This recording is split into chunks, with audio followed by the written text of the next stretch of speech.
আসসালামু আলাইকুম রহমতুল্লাহ। প্রিয় দর্শকবৃন্দ, আশা করি আল্লাহর অশেষ রহমতে সবাই ভালো আছেন। আমাদের এই চ্যানেলে আমরা নিয়মিত কোরআন, হাদিস, ইসলামী ইতিহাস এবং হৃদয়স্পর্শী ইসলামী গল্প নিয়ে আলোচনা করি, যা আমাদের ঈমানকে আরও মজবুত করতে সাহায্য করবে ইনশাআল্লাহ। ভিডিওটি শুরু করার আগে আপনাদের কাছে ছোট্ট একটি অনুরোধ, আপনি যদি এখনও আমাদের চ্যানেলটি সাবস্ক্রাইব না করে থাকেন তাহলে অবশ্যই সাবস্ক্রাইব করে পাশে থাকা বেল আইকনটি চাপ দিন, যাতে আমাদের নতুন ইসলামী ভিডিও সবার আগে আপনার কাছে পৌঁছে যায়।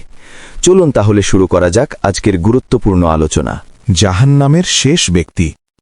হাসরের দিন যখন মানুষের বিচার শেষ হয়ে যাবে, তখন অনেক মুমিন মানুষ তাদের গুনাহের কারণে কিছু সময় জাহান্নামে থাকবে, কিন্তু আল্লাহর অসীম রহমতের কারণে একসময় তাদের বের করে জান্নাতে পাঠানো হবে। একসময় এমন একজন মানুষ থাকবে যে হবে জাহান্নামের শেষ ব্যক্তি। সে তখন জাহান্নামের আগুনে কষ্ট পাচ্ছে, আগুন তার শরীর পুড়িয়ে দিচ্ছে, তীব্র তাপ তাকে অসহ্য যন্ত্রণায় ফেলছে। তখন সে আল্লাহর কাছে কাঁদতে কাঁদতে দোয়া করবে, হে আমার রব, আমাকে জাহান্নাম থেকে বের করে দিন, এর আগুন আমাকে পুড়িয়ে ফেলেছে।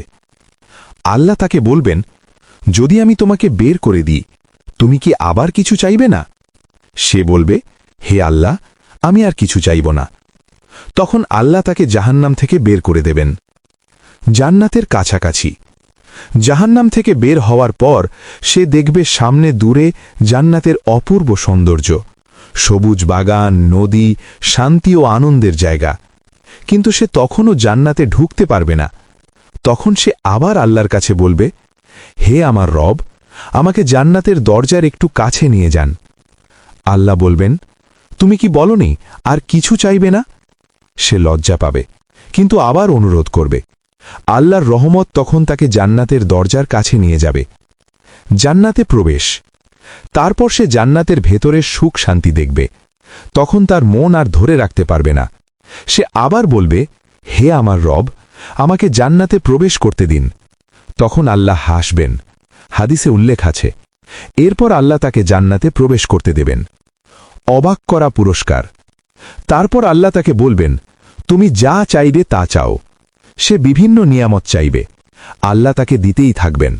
শেষে আল্লাহ বলবেন, তোমাকে দুনিয়ার সমান এবং তার 10 গুণ জান্নাত দেওয়া হল।